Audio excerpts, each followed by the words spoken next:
Yes, karibu abakunzi ba 3 points. Undi munsi indi mihezagiro ikiganiro ni 3 points. Big Zoe ndi ngaha ku bwanyu, karibu mu kiganiro.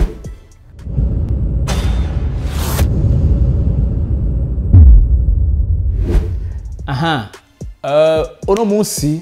uno munsi turaza kuvuga kuri basket, kuri NBA, kuri ABA, kuri ABL. Bon, naho NBA na ABA na LBL ndabivuze biraza kuja biracamwe mugasinza kuvuga ko cyane, nibaza ko umunsi umwe tuzobigira ku kiganiro. Ego, murakoze kunyemera ko tuzobivuga undi munsi. Ego, uno munsi kintu cyane nashaka duherako, nashaka tuvuge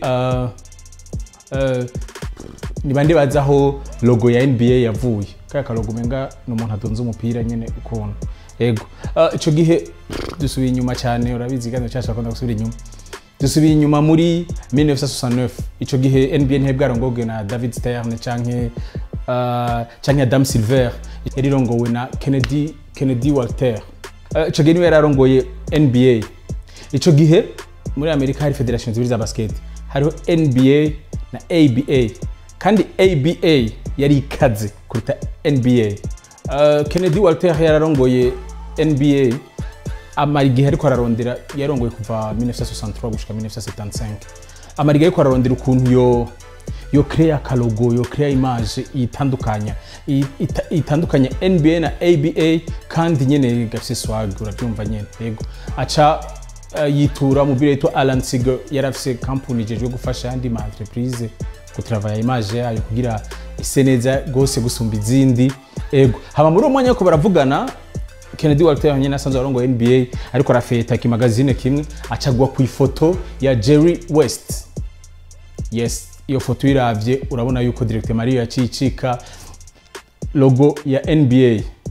Jerry West niwe logo wa NBA, byavuye kuri iyo foto nyene, wiravye uco bibona bareravye just cabariyo nyene bakoresha.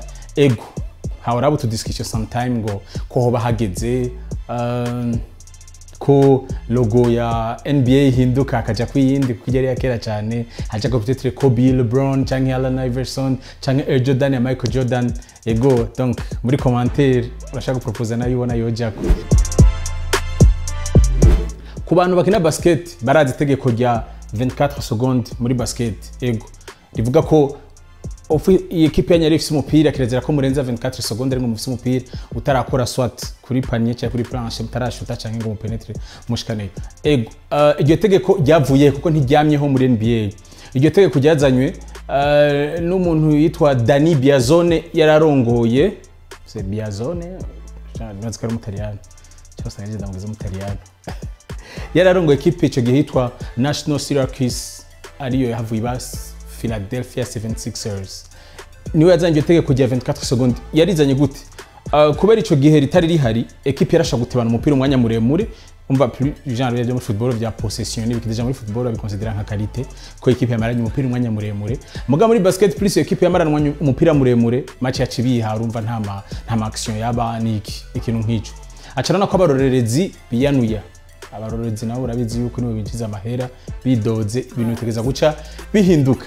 Ego, ariyumvira rero ingene yo bihindura kugira match iryohe. Ingene yabikoze, yarabiye ku ma match abantu bahora baryoherwa batiyanuye ngene biba vyagenze. Asanga buri equipe imwe yose iba yashikanye umupira kuri, iba yagize action swat shoot canke penetration, iba yashikanye umupira kuri panier incuro 60. Donc ko muri match imwe haba buri shoot 120.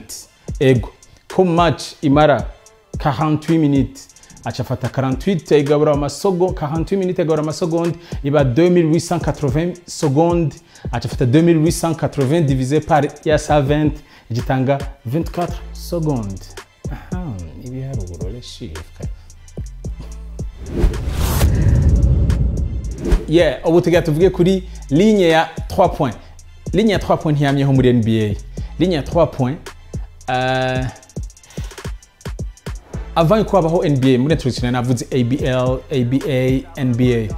Hari championnat yitwa ABL niyo yazanye umurongo wa 3 points. Mugabo kubera ntiyamaze igihe kirekire, yamaze umwaka n'igice ikiravaho. hama donc urumva no murongo wa 3 points uburavuyeho. Mugabo umunsi umwe ariko araba match ya Indiana Pacers hamwe na Dallas Chaparrals, Dallas nari bwitwa Dallas Mavericks.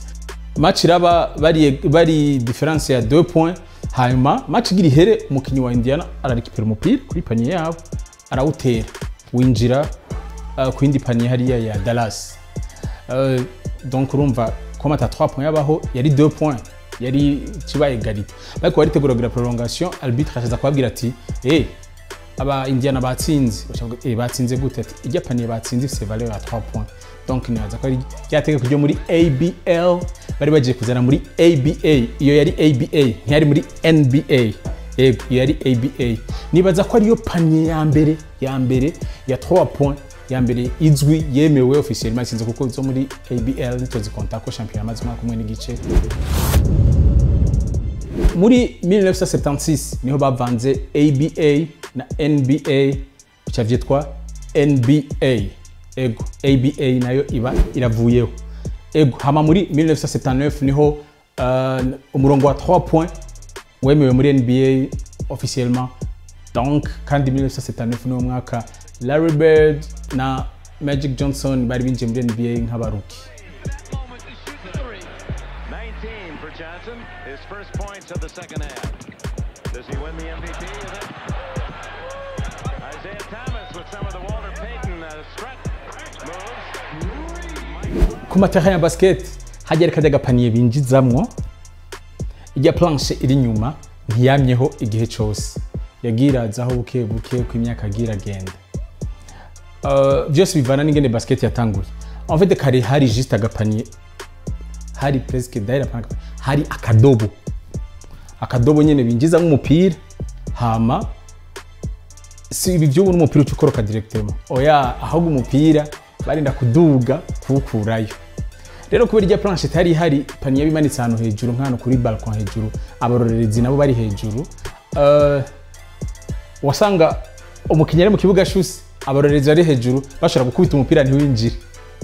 Baje basanga iyo planche irakenewe kugira ibuze abarorerezi kuza baraderanja abakinyi gukina. Planche puf nuko yajemo. Bien sûr umva ko naho kadobo kabasaba ko igihe cyose bashuse biragoye ko ndababwira ibintu byose ndiko ndavuga bya planche, bya panier, ibya kadobo, by'umupira. Desho giye bakina basket n'umupira w'amaguru, umupira wa football. Kubera basket okay. Ntarara konta ngene basket yatanguye byongora guheza ino party. Reka tugire to be continued. Deuxième partie. Partie ya mbere rero ngaha tugire deuxième partie. Banze ndabara konta ngene basket yatanguye. Abashaka deuxième partie sini propose ka deuxième partie ari mukene abadasha histoire ya basket ngene basket yatanguye. Commentaire muri commentaire mubishiremo musabe niba mubishaka ko ndabivuga. Yego Big Zoe 3 points ndinga ku bwanyu. Enjoy ikiganiro, like, share, comment. Love you.